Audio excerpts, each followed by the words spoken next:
telling stories, doing comedy, whatever you want to do, it's all there and it's right on your phone. How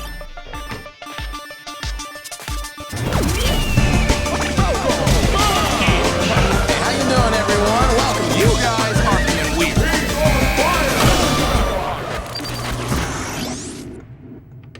Hey, what's going on, everybody? It's JD, and today I wanted to give you a video to show you how to live stream on any platform for free. So a lot of us are trapped in quarantine and, you know, we're kind of boxed in, and now we want to share our experiences more than ever, but not a lot of people know how to do that. You know, there's the typical ways to do this on most platforms. Instagram has their own live streaming feature, Facebook, YouTube, all of them have their own solo features, so you can live stream.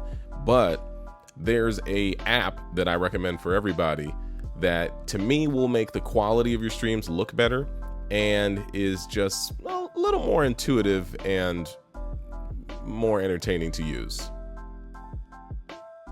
Now, first things first, you are going to need, at the bare minimum, a cell phone. So if you don't have a cell phone, I apologize, you actually cannot do this.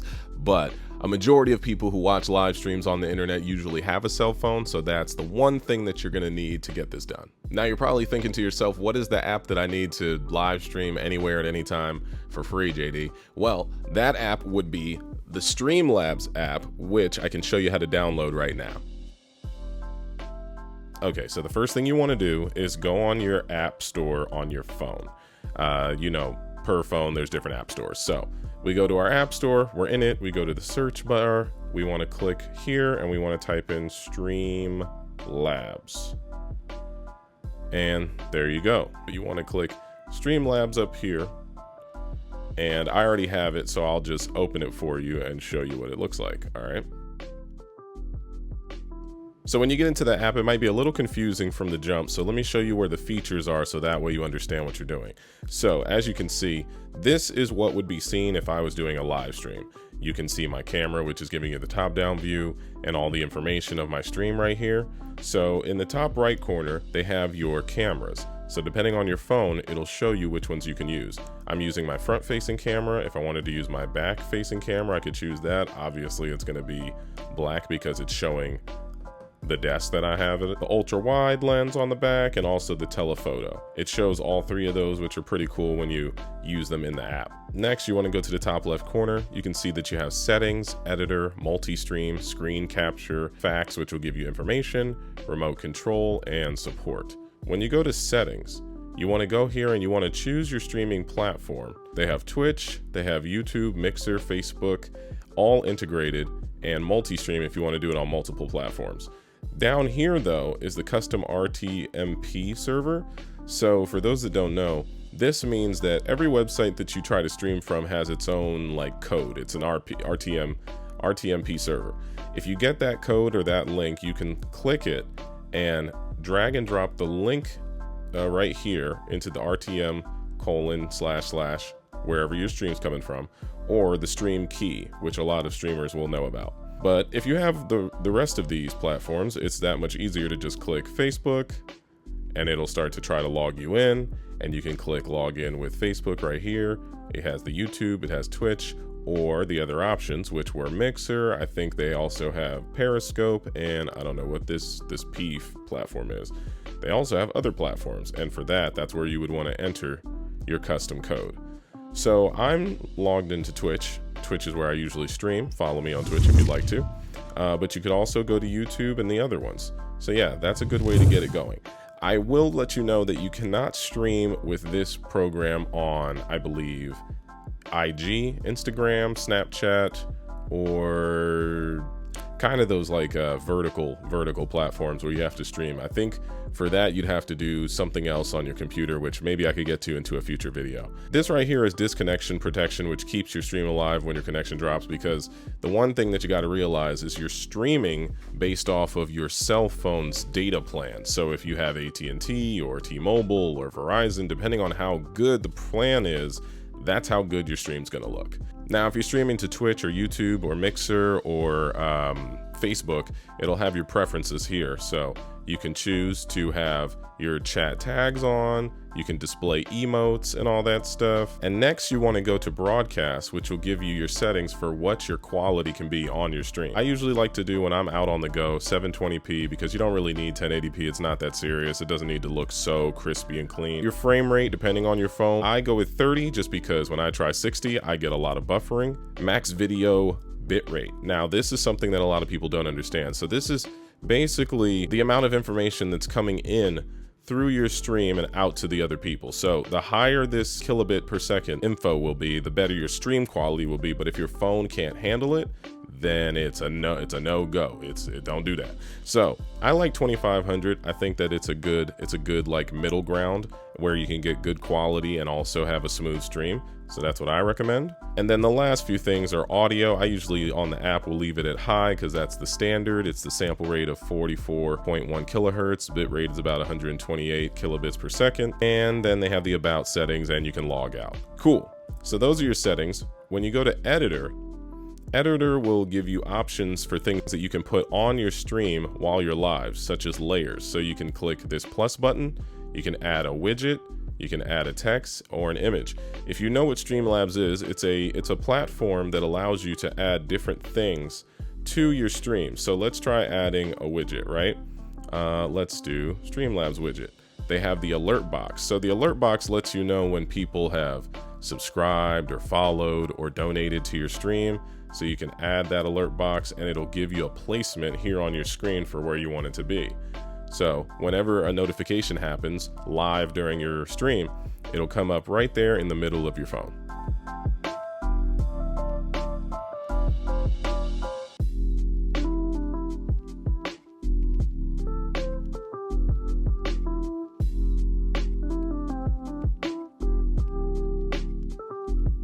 If you'd like to add more widgets, you could add these and I'll explain which each one does. So a chat box will show you what's going on in chat, specifically people who are talking.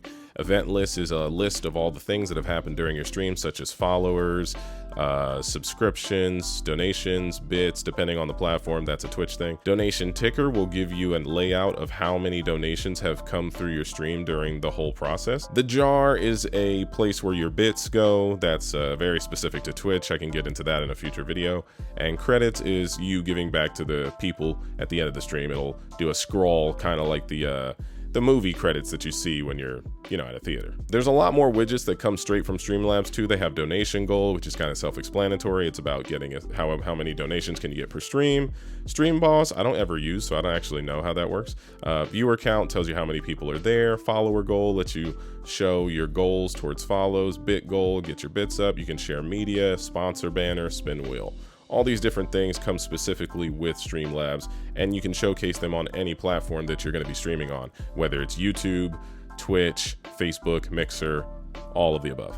Now, the other two are adding text and adding an image, so that's as simple as I can really explain it. You click it, it'll add text on your stream. Maybe you want to put at the top of your stream that it's a charity stream so people know when they come in, or maybe you want to put an image to the left if you're talking about some sort of specific imagery. But yeah, that's pretty self-explanatory. I hope you guys understand that. Now we're on to the next setting, which is multi-stream. So this is basically what it sounds like. You're streaming to multiple platforms. So if you're a person who wants to share your stream to Twitch and then YouTube and then Mixer and then Facebook, you can do all that by clicking on multi-stream, and you'll either log into those platforms or you'll drop that Rtmp link that I talked about before. Now this option is screen capture, and it sounds like what it is. So if you're streaming and you want to save your stream maybe to your camera roll after you finish streaming, you would want to turn on screen capture. There's a whole tutorial that shows you how to do it. I'm not going to get into it. It's pretty easy, but basically if you're on iOS, it'll explain that you want to pull down in the top right corner, hit record before you're streaming, and then next thing you know, you're recording your whole stream, and that way you can share it later. That's basically what it is. If you need any more help with that, leave some comments down below, and maybe I'll try to get back to you as soon as I can. Now these last three things are the FAQ. This is if you have any questions about the app. Support, if you want to contact technical support because maybe it's not working for you. And remote control, I believe this is so you can just use your app as its own remote control for when you're streaming, possibly on a computer or something. And if you want to learn more about that, I recommend you hit one of these two, the FAQ or the support.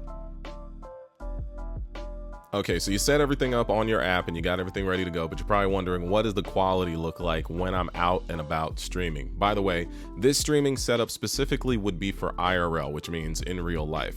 That means you're streaming on the go, or hey, look, if you want to, and you don't have any of the equipment to set up like a stream for playing video games, because a lot of people like to stream and capture video game footage, you can definitely just take your phone, mount it up against something, and aim it at your television. And personally, I think it would be good enough quality for people to sit back and enjoy it with you.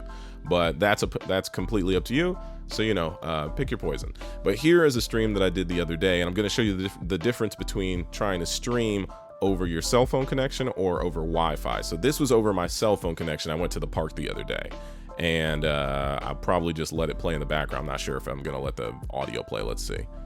So this is me at the park hanging out, streaming at 720p. I think the footage looks good, but as you can see, it's starting to buffer because depending on your cell phone's connectivity and where you might be located, or if you're in like a dead zone, you might not get the greatest quality. There you go. You get some of that. Get some of that little jump around type of stuff. But to me, this is really good if you're just out and about and want to share that experience. Let's say you're at the beach. I mean, except for this right here, I was in a really bad, I was in an area where it was definitely a lot of dead spots, or specifically at this park that I'm at. But let me see, maybe I can get you some, there we go. Okay, cool. So this is me, looks like walking around the park or showing off the park in some sort of capacity. And the quality of the footage, I mean, it's moving at least, but it's got a lot of pixelation because that's what's going to happen when you're out and about using your cell phone connectivity. There's nothing you can really do about it, but hey, still an experience. You're out, you're doing something, you're showing off the world, and you're living your life. Let me see, I get back in the car and I start driving, which is cool. And to me, this is decent. Like if I was just trying to go out and about, share what I was doing that day, if I'm like, you know, let's say when quarantine opens back, when quarantine's over and the world opens back up, I mean, why not do a live stream of you going to the beach? Do a live stream of you hanging out by the sand, answering questions. These are things that you can do. All right, so that was one stream. Now I'm going to show you what a stream with Wi-Fi only looks like. All right, so this is a past live stream of me eating a sandwich in my office. And also I was doing some cleaning. Now the video is moving faster because I was trying to show it off, but I am streaming from my phone at 1080p 60. And with that, there's still a little bit of pixelation. It's not super clear. It's obviously not like the camera I'm using up here in the corner, but to me, this is like really good quality just to be at home on Wi-Fi on your phone. Like that's impressive. I see that there's a few frame drops that are happening every other second. I am speeding up this footage, so if I didn't speed it up, I'm not sure if it would change it. We're gonna just go back to normal. But 60 FPS, hanging out, just doing your thing. Let's say you want to do a Q&A with people, you want to sit back and just get to know your viewers. I recommend this. All this is being done on the cell phone, nothing else connecting to it. And this is the quality that you get. And personally, I'm impressed. I think it's really good. And like I said, you can stream this to YouTube, you can stream this to Mixer, you can stream this to Twitch, you can stream this to Facebook. If you use those links with the Rtmp links, you definitely should be able to stream to Instagram and maybe Snapchat or some other platforms. I don't even know if Snapchat has streaming, but if you want to get into that, I'm sure if you do a quick Google search, it'll come up and it'll show you how to do it. All right, everybody, so that's it. That's my video. I hope you enjoyed it. And now let's do a quick check off list of what we need. So need your cell phone, need to download the Streamlabs app, need to make sure that your settings are, you know, working for you. You got to tweak around with those and make sure it works for you. You want to link it to whatever platform you're trying to use, YouTube, Twitch, Instagram, Facebook, I don't know, what the other ones, Mixer, all those. And then just go live and have fun and share your experiences on your phone. Very easy, free, like the app is free. All of it is easy to use. And, you know, if you want to stream yourself maybe cooking, you can stream yourself cooking. You want to stream yourself playing video games, you can stream yourself playing video games. You want to stream yourself telling stories, doing comedy, whatever you want to do, it's all there and it's right on your phone. A lot of people think that it's really difficult to live stream in this day and age, and you need a whole bunch of crazy stuff and equipment. But personally, you could do it with this for however long, and I'm sure you could build an audience with it. So that is my recommendation to you. I hope you enjoyed the video. If you did, maybe share it, leave some comments. I don't know, if depending on the platform, hit the like button and let other people know.